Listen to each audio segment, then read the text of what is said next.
мемлекет ердің атын шығарады. Сонау 60 жылдары жалдық мердігер әдіспен жұмыс істеудің ең тиімді жолын ойлап тауып, Жамбыл өңіріне таратқан бүгінде зейнеткер еңбек ардагері Қыстақ Дәулетов бүгінгі өмір өткен хабарының басты кейіпкері.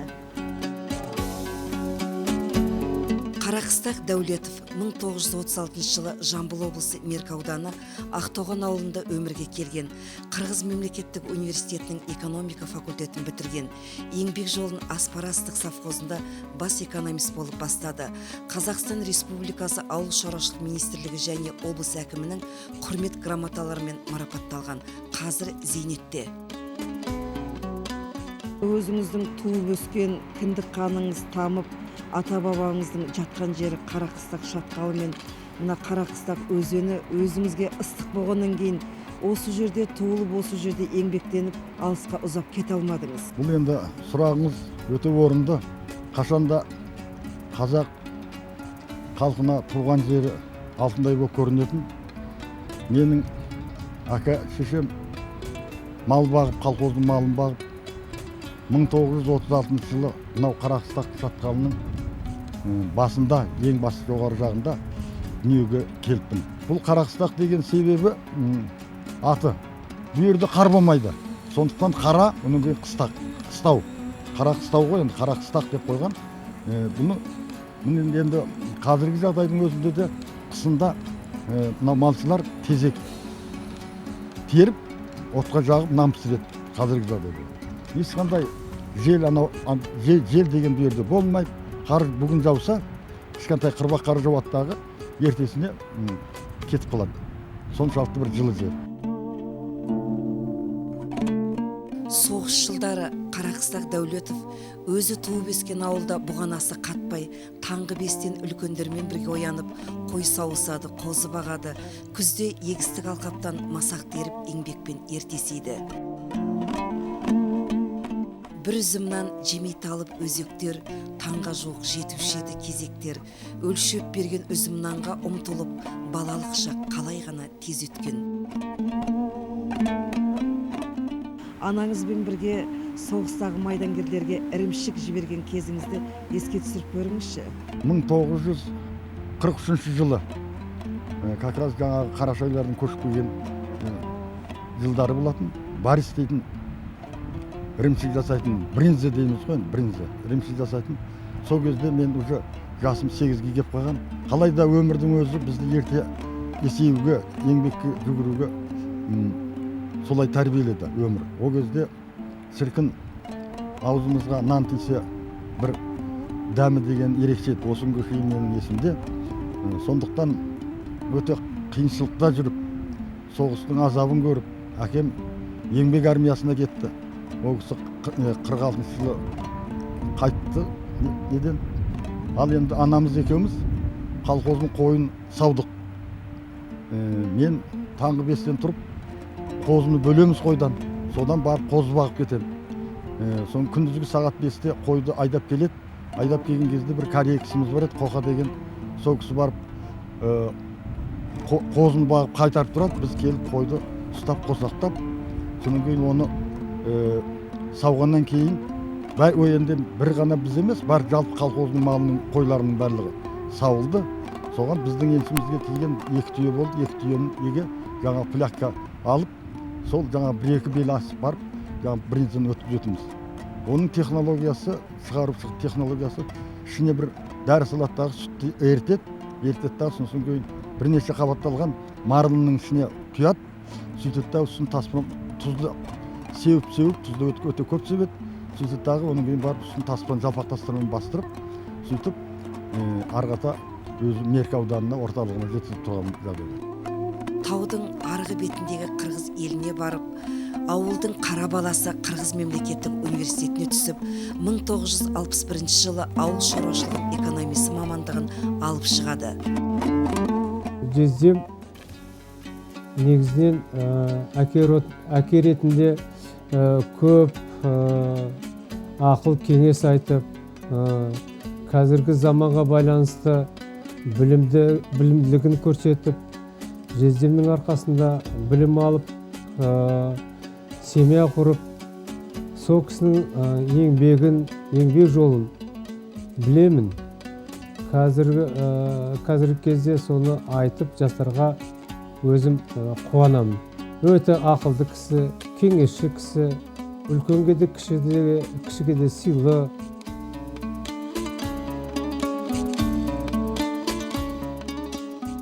Алғашқы еңбек жолын Меркі ауданы Аспара астық совхозында бас экономист болып бастаған білімді жас жігіт, одан кейінгі жылдары Тұрар Рысқұлов Меркі аудандарында бас экономист, парторг, бас бухгалтер болып жемісті еңбек етті.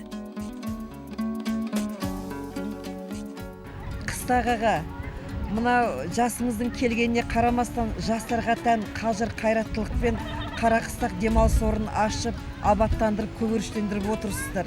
Сол ой қайдан келді сіздерге? Бұл жерді біз бұл жерден 48 гектар жерді өзіміздің жекеменшігімізге алдық.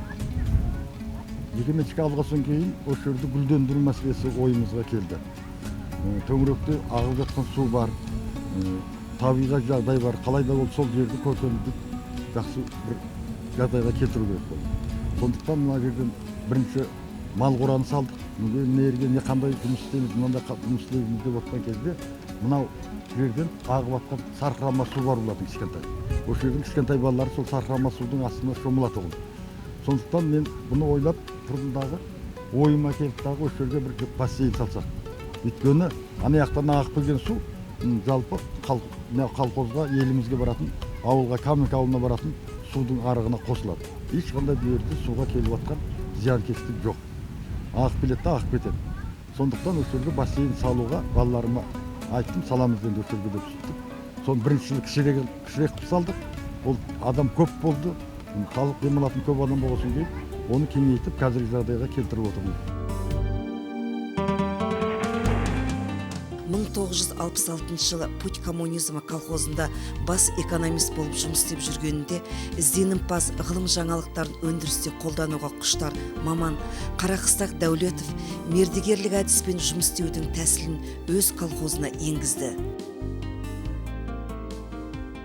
Соны 60 жылдарда жалға мердігерлік әдіспен жұмыс істеудің ең тиімді жолын тауып өңірге тараттыңыз.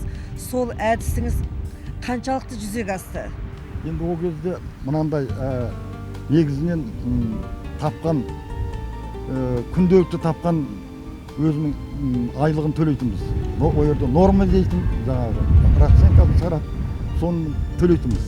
Ал енді екінші жағдай, оны қорытындысы бойынша, жылдың қорытындысы бойынша алып берген өніміңе қарата төленсін деген қағидасы бар болатын. Мен сол бірінші пунктті основном негізінен барлық колхоз тапқан сонымен ұстанып қалды бірінші пункт. А мен сол кезде екінші пунктті пайдаланып, орысша айтқанда енді аккордно премиальная оплата деп сөйтіп қойған. Вот соны мен осы Путь коммунизм колхозында бірінші болып 67 жыл кіргіздім. 67 жыл кіргізіп, сонымен жаздай главный агрономмен мен екеуміз екі атқа мініп, сол жұмыстың басында болдық. Келесі қант қызылшасына кіргіздік. Қант қызылшасына жыл бойы авансыменен төледік дағы, жылдың аяғында қорытындысын алып берген өніміне қарата төлейтін болдық. Сонымен жаңағы сол эксперимент есебінде алған звеномыз Қолыс Анатолий деген жігіт болатын. Сол жаңағы 360 центнерден өнім алып берді.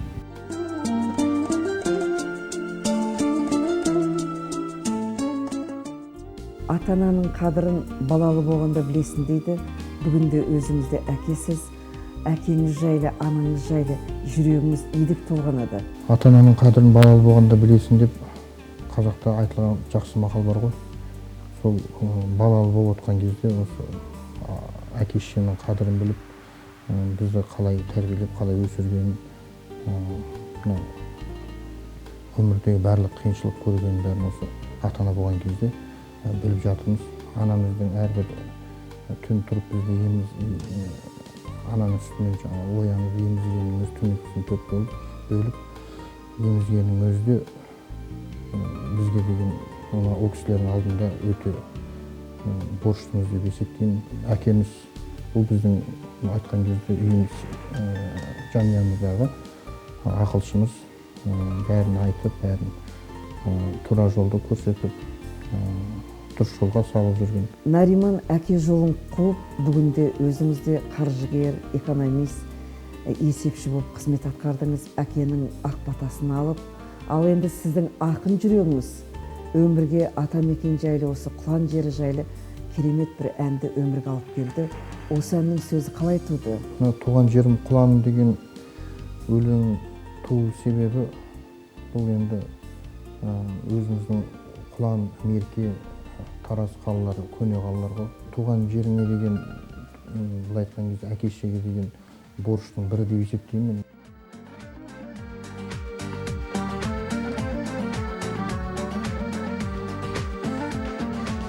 Туған жерім Құланым, қасиетті өз елім, саған деген сағыныш, алыс кетсем сеземін.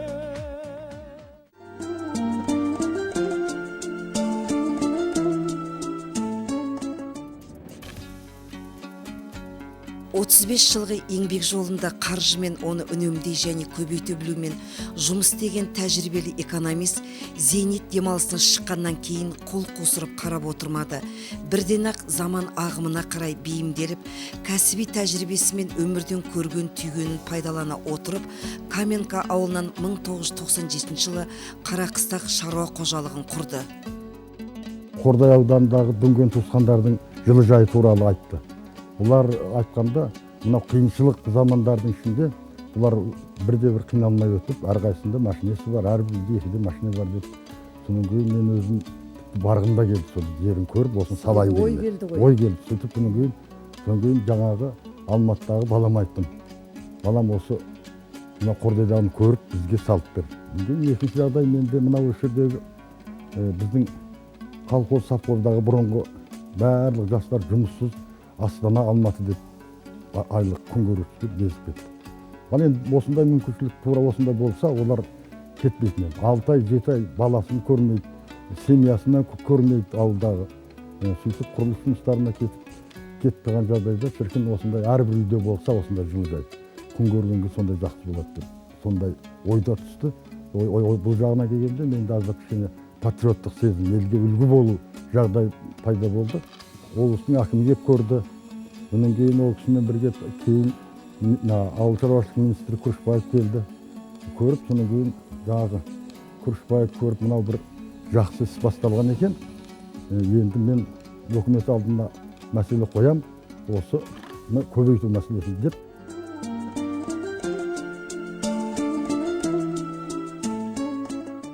Менің әпкеме жездем үлгі тұтатын кісілер.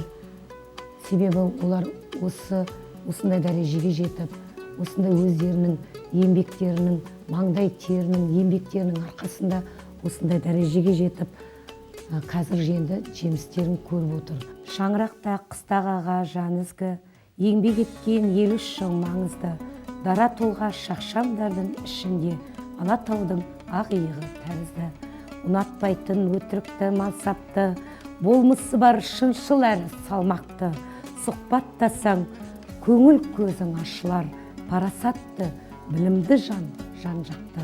Бақ сыйлаған құдайым дара басқа, Тұрсынкүл жетпіс деген дана жасқа, ұл қыздарын жеткізген балиғатқа, ана деген лайық жан ғажабатқа. Ізгілікті ізі бар басып өткен, ұрпаққа арнап өмірін асыл еткен, үздік ұстаз медалін кеудесінде ұстаздықты ғұмырлық кәсіп еткен. Қара жорға болмаса бидің сәні келеме, бүрмелі көйлек кимесе қыздың сәні келеме, қосын барлық делебе, қан тарасын денеге. Қара жорға болмаса тойдың сәні келеме. Қара жорға салғырың, тарихын біл алдымен, бабалардан жалғасқан тағылымы бар білем, жорғалаған күй майда бұған.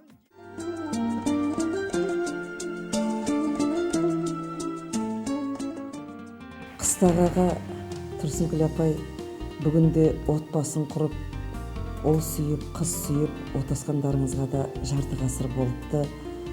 Тұрған жерлеріңізді, абаттандырып, көріктендіріп, суландырып, нуландырып, міне халықтың да елдің де құрметіне бөленіп отырсыздар. Жарастығы жарасқан, шаттығы асқан отбасы болу үшін біріншіден не керек адамға? Біз осындай жағдайға бірден келе қойған жоқпыз. Көптеген қиыншылықтар болды. Жетіспеушілік те болды. Асыра сөйлеген бір-бірімізге тіл тигізген уақыттарымыз да болды. Бірақ әр уақытында мен ойлаймын, біріншіден бір-бірін түсіне білу керек. Онан кейін бір-біріне кешірімді болу керек. Арғаты насыр шауға беретін болса, ол өзі оңшылыққа апармайды. Мен өзім қазір балаларыма да ақылымды айтып отырамын.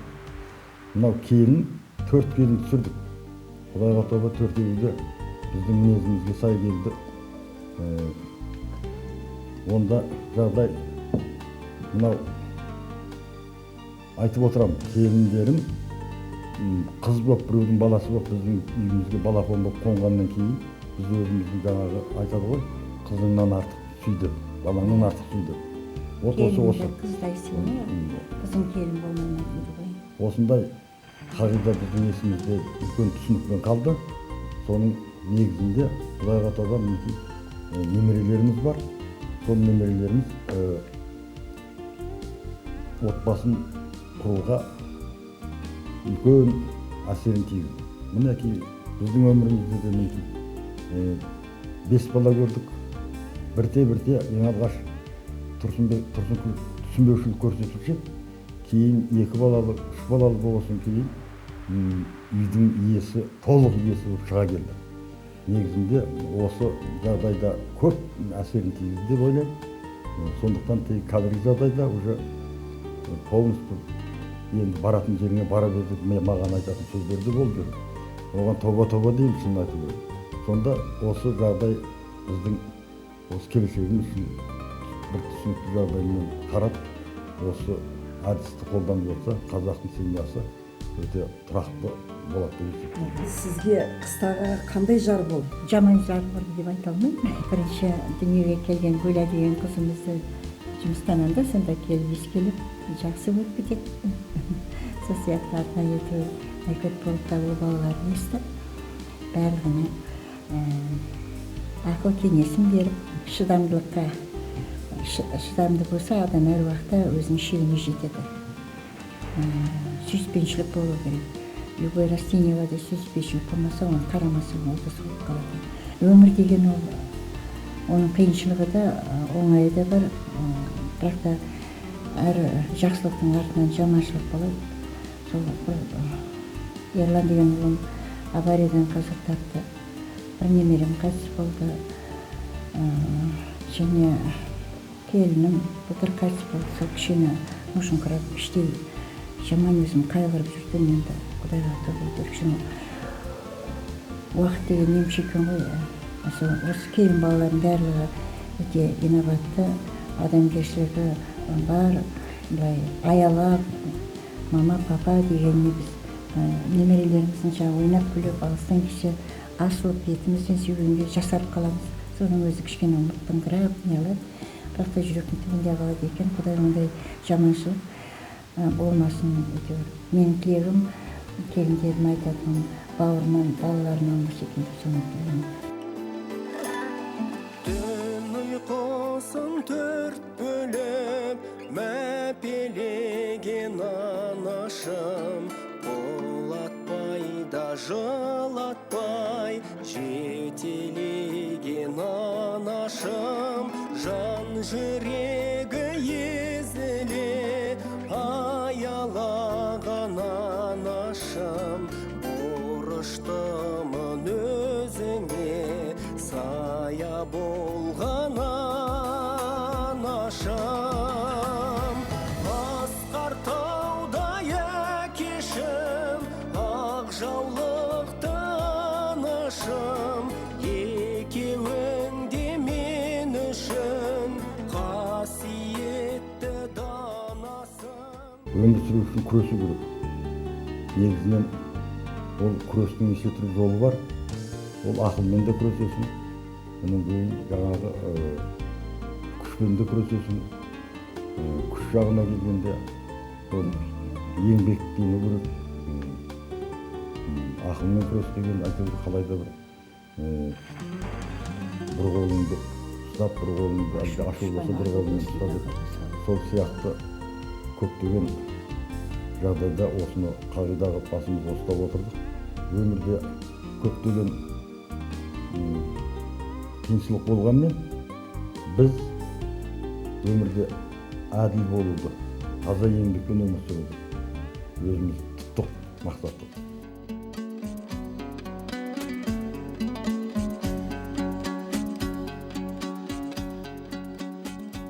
Бүгінде жасы 75-ке келсе де жүрісі ширақ, ойы анық, қазыналы қария Қарақыстақ Дәулетовтың жүріп өткен өмір өткелдері кейінгі жастарға үлгі-өнеге болары анық.